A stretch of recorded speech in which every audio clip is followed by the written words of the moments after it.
In this and the next couple of videos I will talk about study skills that I find to be the most effective. And these are not just study skills. These skills actually help me while I'm studying, but also at work and sometimes in life in general. So in this first video I want to talk about taking it bird by bird, or in other words, about the importance of setting up short-term goals.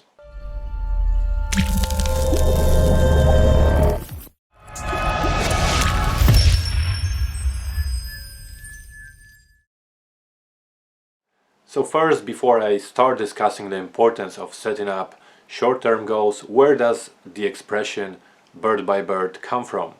This expression comes from this book by Anne Lamott, and the book is called Bird by Bird: Some Instructions on Writing and Life. And I couldn't recommend this book enough. It's a great book that generally makes you feel good. One of these books. It's extremely engaging. It's a book about becoming an author in general. It's about writing, but again, it's not strictly about writing. It's about life. It's full of funny stories from the author's life. So as I said, it generally makes you feel good, and it's a great book to sit down and relax. And I'll put the link in the description to this video, so if you want to buy it, it's there on Amazon. I don't think it's very expensive because it's, as I said, very short. And the expression bird by bird refers to one particular story that the author recollects.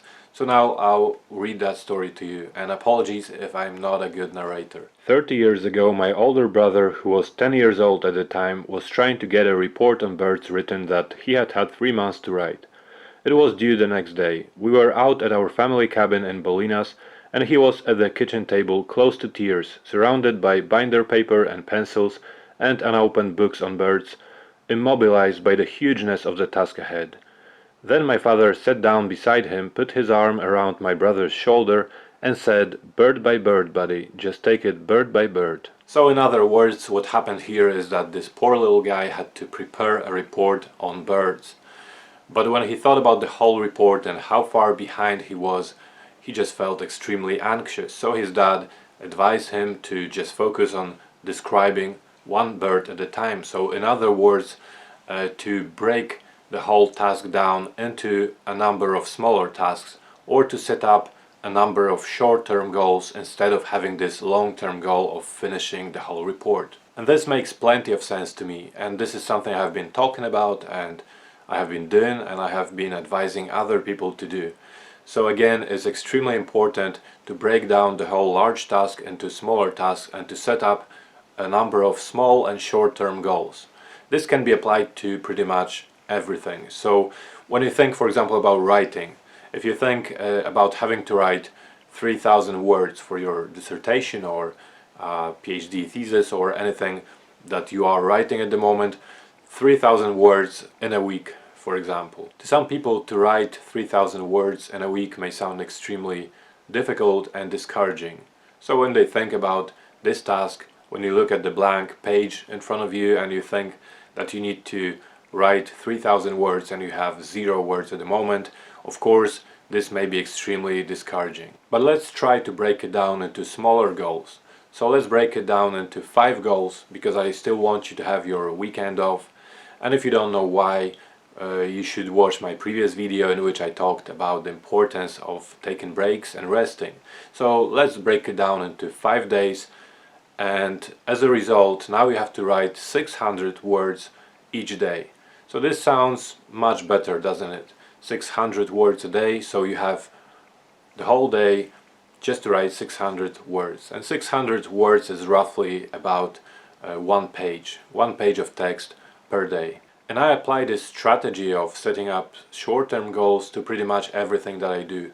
And it can be applied to everything. So if you have to learn something, if you have to read journal articles, for example, again, if there are 20 articles, if you think about that, it may sound and feel like an extremely long, difficult and boring process. But if you break it down into, let's say, 5 days again, and you just have 4 articles per day, so let's say 2 in the morning, 2 in the evening, it just sounds so much better, and it's so much easier to start doing that. If I'm thinking about developing a website, for example, again, if I think about all these tasks that I have to do, so to learn how to do it, to fill it up with content, to post it, to publish it, just sounds like an extremely difficult, if not impossible task. But then again, if I just break it down into different days and I plan to read a little bit about website design on that day, then think about the content on another day, or plan the content, or maybe write a short article or blog post on yet another day,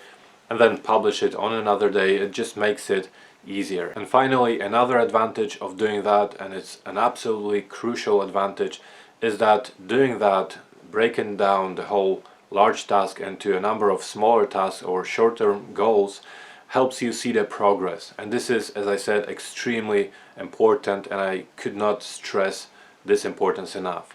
So again, if you think about the writing example that I gave you, if you broke it down into 5 days of 600 words a day, then each day you'll know exactly how much progress you have made and how much you have left. So after day 2, for example, you know you have written 1200 words, you know you still have 3 days to go and 600 words on each day. So you are very clear about the whole process, you are very clear where you are at the moment and how much left you have got. So you don't have to worry, for example, about not being able to complete this goal by the end of the week. It just makes me more confident. It makes me know that I'm not falling behind, know that I'm sticking to my plan, and know that I will be able to complete this task by the deadline that I set up for myself or somebody set up for me. It's also extremely satisfying and encouraging to be able to visualize this progress. That's another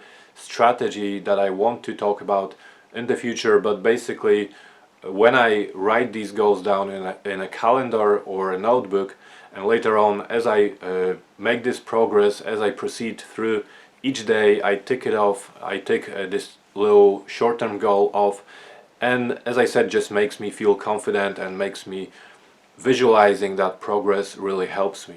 And finally, a major advantage of this approach is that this allows you to have some time off. Again, I talked about the importance of taking breaks from work or studies in the previous videos, and if you have this plan, if you have these short-term goals, the moment you are done for today with the short-term goal, you know that you can have your rest, and you know that this will not affect the long-term goal. So in other words, imagine that your goal for each day is to read 5 articles. Sometimes it may take you 5 hours or 6 hours to read these articles, but maybe some of these articles are shorter. So let's imagine that today it only took me 2 hours to read these 5 articles. But then don't be tempted to add to this plan, to this goal for today, because you may feel guilty, you may feel that you definitely need to work more than 2 hours a day. But then remember that you have planned the whole progress and the whole process until the deadline. So just the fact that you have completed the task for today early does not mean that you have to do more now. So you may actually take a break and have some rest today. And don't worry about that feeling of guilt, because as I said, maybe tomorrow the 5 articles that you're planning to read will take you 8 hours to read, and you won't feel guilty then, will you? So it's just very important to control that feeling of guilt and to control your own deadlines. And again, setting up these small and short-term goals really helps you achieve that, really helps you stick to your plan and know when to finish for that given day. So that's all about setting up short-term goals. This is the strategy. As I said, it's extremely important. It's one of the most effective and one of the most important strategies that I apply to my work and my studies, and as I said, to life in general. Again, I highly recommend this book, and if you're enjoying this content, please like the video, and if you're new to this channel, consider subscribing. This channel is all about helping you develop and conduct a study that makes an impact, as well as about study skills.